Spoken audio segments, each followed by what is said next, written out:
I am the vine, you are the branches. Whoever abides in me and I in him, he it is that bears much fruit. For apart from me, you can do nothing. It is Tuesday, the 26th day of July 2022. Clive Walsh here, encouraging you to take the next 5 minutes or so and join me as I read our devotional thought for today, and I guarantee God will bless you through the scriptures in a special way. And today's devotional thought is entitled, God-Centered Focus. That's God-Centered Focus. And the verse today, John chapter 15, verse 5, which reads, I am the vine, you are the branches. Whoever abides in me and I in him, he it is that bears much fruit. For apart from me, you can do nothing. That's John chapter 15, verse 5. Alistair Begg writes, amateur photographers often don't know what they're focusing on. They know what they think they're focusing on, but then the picture ends up containing blurry faces and buildings askew. Then they may look at their work and respond, this isn't what I was pointing at. But the fact of the matter is, the photos reveal exactly where and how the lens was positioned.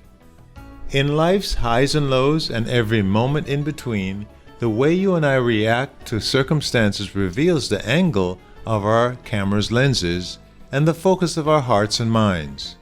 The challenge for believers, then, is to live with a focus that is centered on God. Jesus made it very clear that in order for us to embrace a God-centered focus, we must first understand who we are without Him. In fact, Jesus explained to His disciples that apart from Him, they could do nothing. After all, in Him all things hold together. That's Colossians chapter 1, verse 17. Our need for Jesus is not partial, it's total. None of us can even breathe without God's enabling.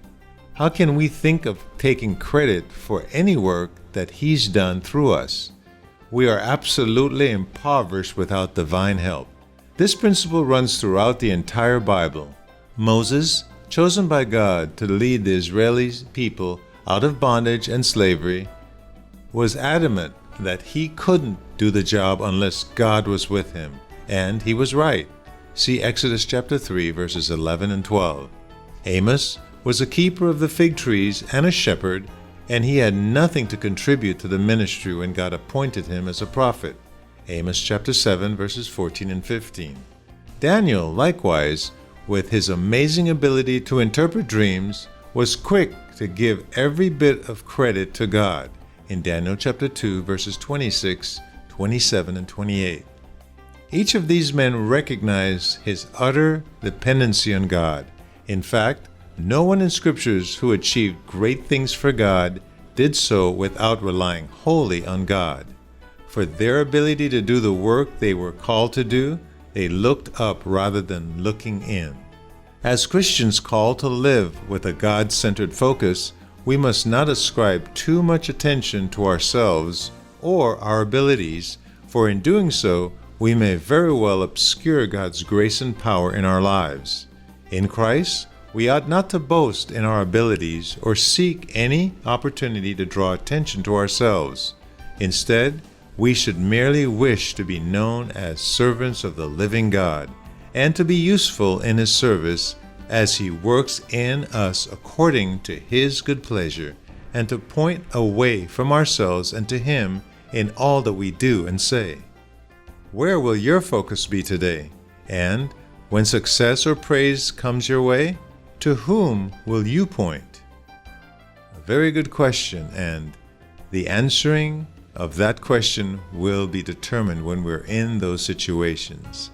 May God give us the grace to point to Him, in whom all that we have, all that we ever will have, comes directly from Him. May He truly get the glory from our lives today. And that's the reading of our devotional thought for this 26th day of July 2022. Clive Walsh here, encouraging you to continue your reading through the Scriptures, Psalms 40, 41, and 42, as well as the entire chapter of the book of Acts, chapter 18. And may God richly bless you. And my name is Clive Walsh.